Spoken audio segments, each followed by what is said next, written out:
Hey everybody, I am Freddie and welcome to Love Church. It's so cool to have you here. We're going to have a great time together, virtually, hence the air quotes.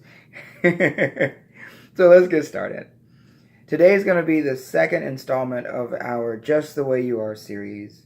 And if you didn't get a chance to check out why we're doing a series based on a Billy Joel song or the first installment called Don't Go Changin', go to the Love Church Facebook page and check out the earlier posts. Leave some comments. Let me know what you think. Today, we're going to talk about how God will never, ever, ever leave you. And how that's one of the greatest things of all time.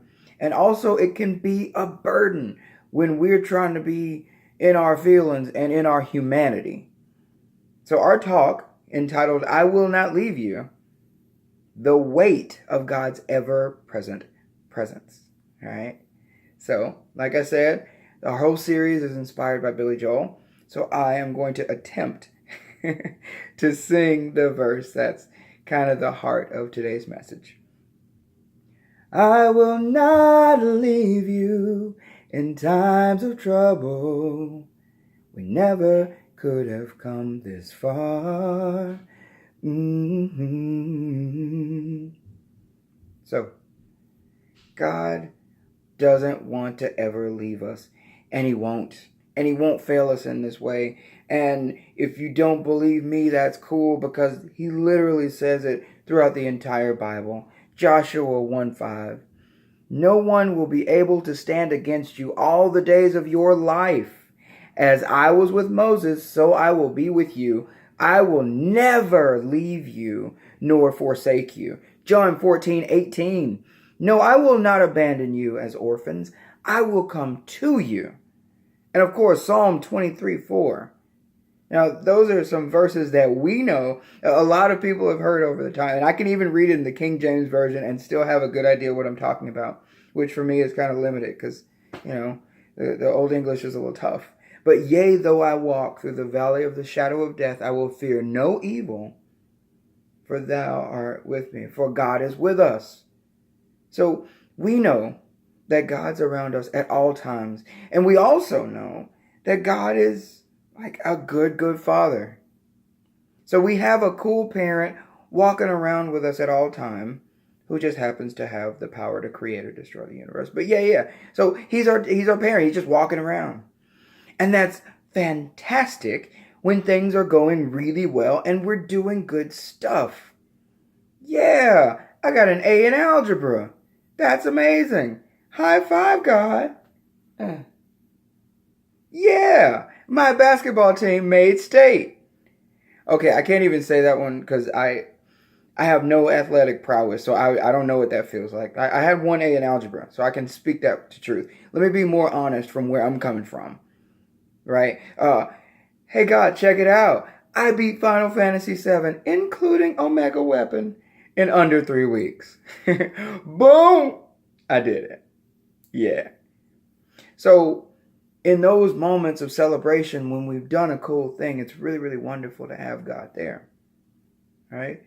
You lose weight, you finish a marathon, you achieve a thing, and in those moments, it's really, really easy to praise God. But what about those other moments? Right? He's a parent and he's following you around all the time.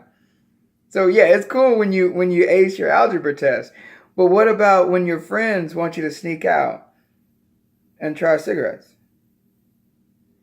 What about when you're just getting to the party and everybody's calling your name and everybody's going crazy and they're like, "Hey, come on, let's get this party going. Shots. Oh, there's God."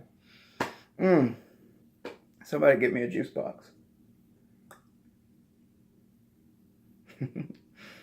It's prom and you and your significant other decide to sneak off. And God's there too.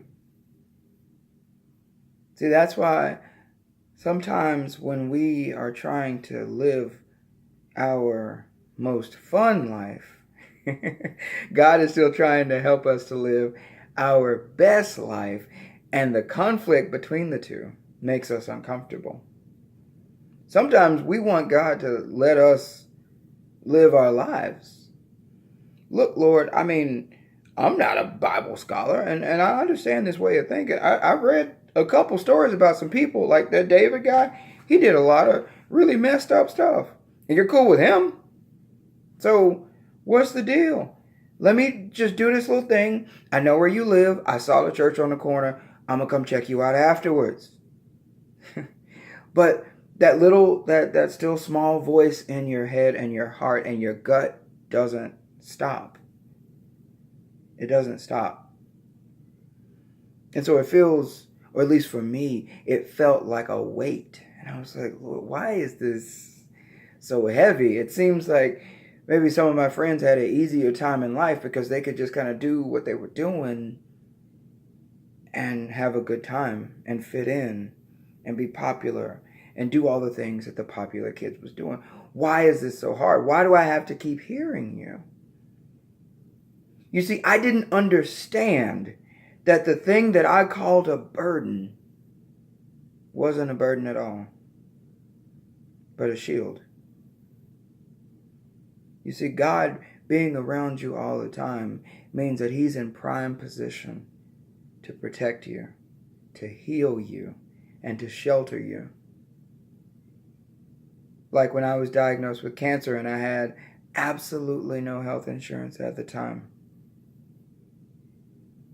Or when I got somebody who would give me chemo, which was the coolest thing ever, but they told me, there's a good chance you'll never have children. Now, later on, I graduated, I got past the cancer, and I was married to this beautiful woman, and we wanted to start a family. And our son in the womb had so much fluid around his heart that they said I would never get to meet him. Or later, after the kids are here and God's already delivered us from just about everything, and our marriage is on the rocks. You see, the reason why I'm telling you all these things is because God has protected me with His shield of love and grace through each event, delivering me, giving miracle after miracle after miracle, and showering me with love when I never felt like I deserved it. When back in the day, I wish I could have got rid of that shield. If I had my choice, I would have thrown it away so long ago so that I could live my best life.